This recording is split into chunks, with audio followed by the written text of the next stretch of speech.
انسان کی زندگی میں بہت سی مشکلات آتی ہیں۔ مشکل ہے کیا، اس پہ بات کرتے ہیں۔ انسان مشکل سے ہی پیدا ہوتا ہے، مشکل سے بچپن گزارتا ہے، مشکل سے جوانی میں آتا ہے۔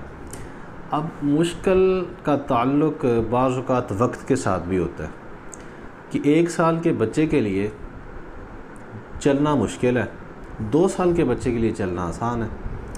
اسی طرح 2 سال کے بچے کے لیے دوڑنا مشکل ہے، لیکن 5 سال کے بچے کے لیے دوڑنا بھی بالکل آسان ہے۔ 6 ماہ کے بچے کے لیے روٹی کھانا بڑا مشکل ہے، لیکن اگر یہی بچہ 3 سال کا ہو جائے تو اس کے لیے یہ کوئی مشکل نہیں ہے۔ تو پتہ یہ چلتا ہے کہ مشکل کا تعلق ہمارے ذہن کے ساتھ اور ہمارے وقت کے ساتھ ہوتا ہے کہ کسی خاص وقت میں کوئی کام ہمیں مشکل لگ رہا ہوتا ہے، در حقیقت وہ مشکل ہوتا نہیں ہے، کیونکہ اگر حالات چینج ہو جائیں تو وہی مشکل بالکل آسان ہو جاتی ہے۔ مشکل دراصل ہمیں لگ رہا ہوتا ہے ہمارے اپنے لیول کی وجہ سے۔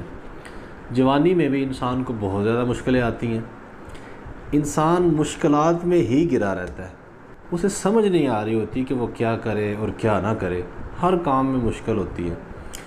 تو ایک ایسی دعا نبی کریم صلی اللہ علیہ وسلم نے سکھلائی جو کہ مشکل وقت میں اگر پڑھی جائے تو مشکل آسان ہو جاتی ہے۔ اگر ہم اسے یاد کر لیں اور کوئی بھی کام جب ہمیں مشکل لگے، کیونکہ یہ سمجھ لیں کہ کام مشکل ہے نہیں، ہمیں لگ رہا ہے اس لیے کہ ابھی اس کام کو کرنے کا شاید ہمارا وقت نہیں ہے، تو اگر آپ اس دعا کو پڑھ لیں گے تو اللہ تعالیٰ اس مشکل کو آسان کر دیں گے۔ ذرا دعا سن لیجئے گا۔ اللہم لا سہل الا ما جعلتہ سہلا وانت تجعل الحزن اذا شئت سہلا۔